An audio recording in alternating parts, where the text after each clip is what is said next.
a shy boy who enters an island and has to be roommate with the ghost of a girl who was killed 10 years ago. But there are other things happening on this island that I suggest you stay with me until the end of the video. Hello, welcome to the Animo Time channel. Today we have a very well-made anime called Nanana's Buried Treasure. Before we start the video, please like and subscribe to the channel, which is a great support for me. In the first scene, we see a boy named Yamagojo who goes to Nana Island. This island is also known as the Special Student Zone. Jogo goes to his new place and meets the manager there, named Shiki. Shiki is the manager and owner of the Happy House. Jogo is shocked to see Shiki how beautiful she is. He pays for the room and Shiki gives Jogo the keys. When Jogo enters his room, he suddenly sees a very beautiful girl named Nanana in his room. He goes to the manager and tells him that you gave me the wrong room and someone lives there. Shiki comes to Jogo's room and tells him that no one is here. Jogo points to Nanana. It turns out that Nanana is a ghost who was killed 10 years ago, and this was mentioned in the contract. Shiki says if you don't want it, you can get another room, but your money will not be refunded. Because Jogo doesn't have enough money, he has to accept and become a roommate with Nanana. Nanana says that someone stabbed me in the back 10 years ago, so I don't know who killed me. Jogo tries to shake her hand, but his hand goes through her, but Nanana can hold Jogo's hands. Nanana says that now is the time to fight, to determine who will be the master of the room. Jogo is confused and asks Nanana what would it take for you to leave here. Nanana says that I'm a ghost and bound to this room, but killing the person who killed me with my own hands will free me. Jogo says I will help you find the person who killed you. Nanana is shocked to hear this from Jogo, but says that we have to fight anyway. Nanana says that I eat pudding, watch TV and play video games and I don't want to give up that life. Nanana says that I can disappear if you want, but Jogo prefers to have a cute and beautiful roommate. Nanana says if you win, I can pretend to be your girlfriend. Jogo gets motivated and these two fight each other. Nanana locks Jogo's hands and puts them on her chest. Jogo grabs Nanana's breasts to free himself and their fight ends. In the next scene, Jogo goes to his classroom where a girl named Eureka shows him around the school. She says that she dreams of becoming a novelist one day and Jogo encourages her to follow her dream, which makes Eureka happy. At the end of the day, Jogo returns to his room and manages to get along with Nanana, but Nanana plays video games all night, which annoys Jogo. Next day Jogo accidentally finds a notebook in the bathroom. That is Nanana's manual.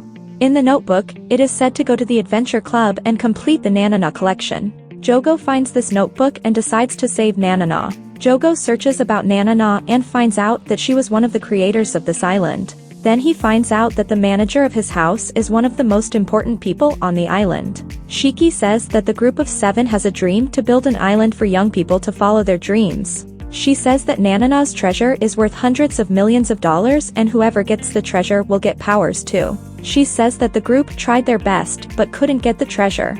In the next scene, we see a thief running away from a detective, but she drops the stolen treasure on an alley. Jogo accidentally finds the treasure and takes it to the room. When Nanana sees the crystal, she recognizes it and says that it's part of my collection and this is light of lie detector. Suddenly, at this moment, a maid rings the doorbell and a smelly detective comes with her. As soon as the detective named Akio enters the room, she calls Jogo a thief and takes off her clothes to take a shower. Her maid, Hoshino, covers her body and after the bath when they are talking, Nanana punches Jogo in the nose because of sniffing in the air. Akio is showing CCTV footage where Jogo is looking at an adult magazine. When he tries to stop the tape, Hoshino tries to stop him, and Jogo is suddenly shocked that he is a trap. They take back the jewel and hand themselves over to the police to carry out their plan. In the next scene, Hoshino and Akio disguise themselves as students and go to Jogo's class. After class, Akio dresses as a maid and goes to Jogo. The two go to meet Uega, who is the president of the adventure club. After talking for a while, these three go to meet Nanana and they give her pudding as a gift. They ask her about Nanana's treasure, but she doesn't care who gets to the treasure. Nanana asks Jogo why he wants to get to the treasure, to which Jogo says that it's just interesting to me. Jogo asks Nanana where the treasure is, but she doesn't tell him, because she wants him to find it himself. Next scene, Jogo, Hoshino and Akio want to join the club. Uega tells them that you have to pass a test to become a member of the club. They have to cross a path to reach a chest, but if they step on the wrong table, they will be thrown out of the building. Jogo and Hoshino move without thinking, but Akio understands that this is a pattern, and when she's solved the puzzle, the right path turns green. The group needs a hint to find the next chest, so Jogo goes to Nanana and she tells him that you have to complete pretend lover's trial. And after a little getting into the role, Nanana finally says that the next chest is in a tall glass tower. These three and the president enter the tower, and the president unlocks the door. The room is a glass hexagon with a robot spider in it. The spider breaks the glass if there's a person in it and repairs it again if there is no one inside. After a lot of struggle, these three finally manage to reach the chest. But Yuiga gets a wand inside the chest that allows him to do whatever he wants. He freezes Jogo and Akio and puts Hoshino to sleep, then he teleports and leaves them to die. Jogo and Akio hug each other and call the police to survive.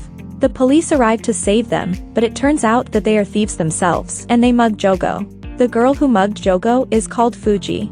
In a flashback we see Fuji goes to see Nanana. Nanana tells her that you promised to find my killer, but she says that Shinju promised me the island's administrator and I can't help you. When she wants to leave the room, she says that the next person who will be your roommate might be able to help you find your killer. Akio informs Jogo that she has located Yuiga and plans to sell the cane to Akaku Shinju, the Great Seven leader. In the next scene, Akio goes to see Jogo, and after talking for a while, she asks him to hug her. But suddenly she points her gun at him and says that you are 3 centimeters taller than Jogo and you are not him. It turns out that he was one of the fake police officers. On the other hand, Jogo is dealing with Fuji and he gives her the crystal and asks her to fight by his side. The two go to give the crystal to Yuiga, but the crystal is fake and Yuiga finds out. Fuji fights with you and Jogo fights with Yuiga, who has the strongest weapon in the collection. The president says that I always dreamed of ruling the world, and Jogo laughs at how stupid he is. The president uses the power of the cane until it runs out of energy. He gets upset and Jogo tells him that you shouldn't rely too much on the cane. He distracts him with his speech, and just when he is about to knock him out, he sees that the president has no ambition anymore. So he simply asks to give him the cane. But Jogo is knocked out by one of Yuiga's people. When Yuiga's group tries to escape, Akio comes to them with an army and stops them. She buys the cane with Shinju's money and leaves Yuiga. When Jogo wants to go home, Akio tells him that I know about your past by hacking your phone. In the next scene, Jogo's father calls him and asks him about life on the island and goes straight to the point. He tells him about Jogo being selfish and not helping anyone. That makes Jogo gets angry and hangs up the phone. Jogo enters his room and looks at the original crystal and admits that he gave Fuji the fake one. Nanana has no problem with this and says that I trust you to finding my killer. This video ends here. If you want the second part, write it in the comments and don't forget to like the video and subscribe to the channel so you don't miss new videos.